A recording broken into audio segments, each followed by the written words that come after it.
Back to the question that Nathan asked, which was, did they have some intelligence this was going to happen?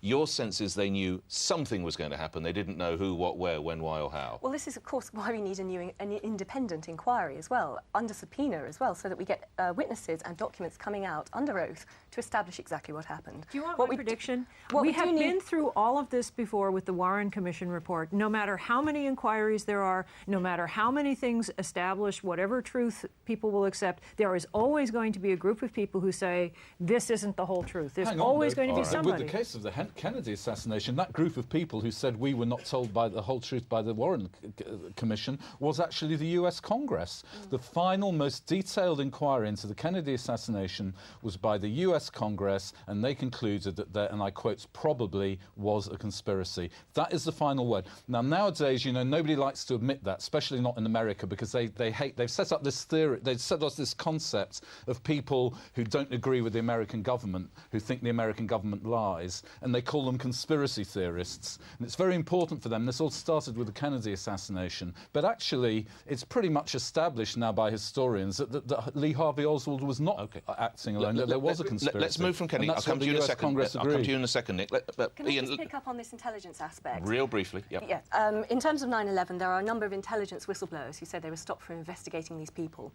But this is not new. I mean, there have been so many cases where intelligence agencies and state agencies have got their hands dirty with false flag terrorism. We've had this stood up time and time again with the Litvinenko whistleblowing, with false flag terrorism in Northern Ireland that's been stood up in 2 judicial inquiries. But, I mean, you were with MI5. There must be an incredible number of threats and perceived threats and all sorts of activity all the time, some of which you just haven't got the manpower or personnel, whatever we're meant to say these days, to actually address or assess them all. Absolutely. Of course, you have to make a decision. But there are also cases where they get involved in actively allowing something to happen or actually paying or promulgating something to happen, which is what we get whistleblowers coming out and saying time and time again. False flag terrorism is a historic reality. I'm going to ask you in a second the question I'm going to put to Ian. What do you think happened, Ian Henschel? I don't know.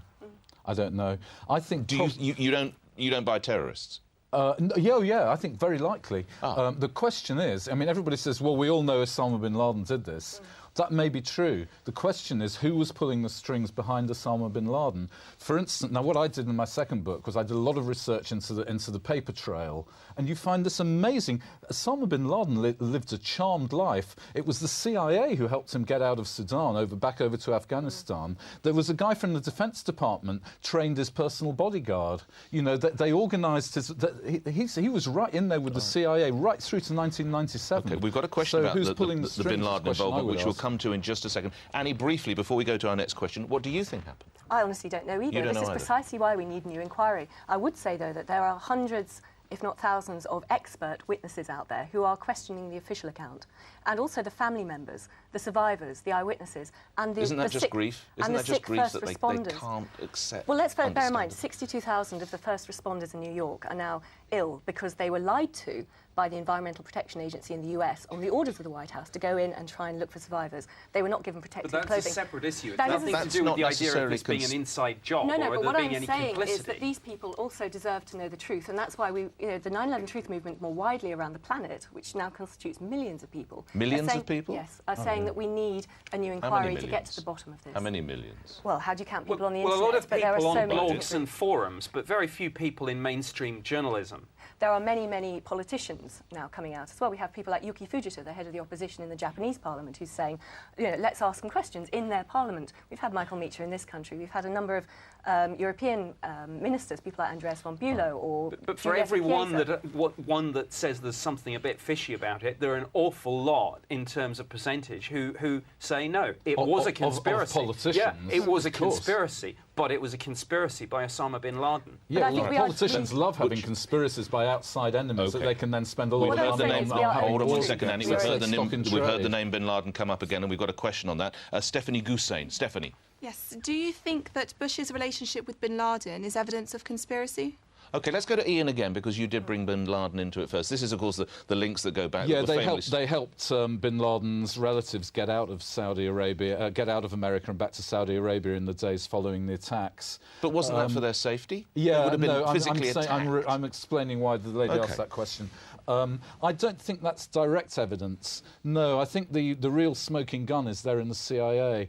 I reckon that an inquiry that was armed with subpoena powers to investigate the CIA operations department, who were instrumental in stopping the FBI from stopping the terrorists. The FBI, as Annie was saying, they were onto these terrorists. They were onto some of them. They were onto some of them. They weren't onto all of them. They were onto at least 2 groups of the alleged terrorists, and they were very strenuously prevented by a Bush ally neocon who was planted in the Justice Department, and also by the CIA quite illegally refusing to give evidence to the FBI when they demanded. And now let's let Nick Pope refute that. I think what you often see, and Annie, I'm sure, will bear this out from her experience, is it's very fierce interagency rivalry.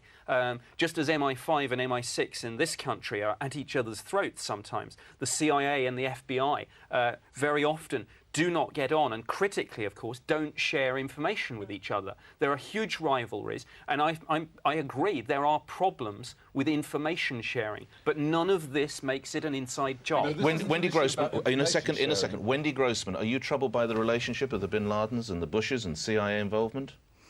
I'm troubled by many things that my country has done internationally over the years. But specifically this. It does not make me think that Bush had anything to do with blowing up the World Trade Center or the Pentagon.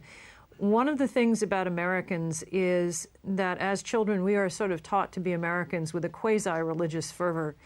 And it is very hard for me to believe that anybody who works in the security services, who has passed the security clearances, who has become president, these people, I do not like the current administration, and I did not vote for Bush, but I certainly don't think that he is going to blow up America.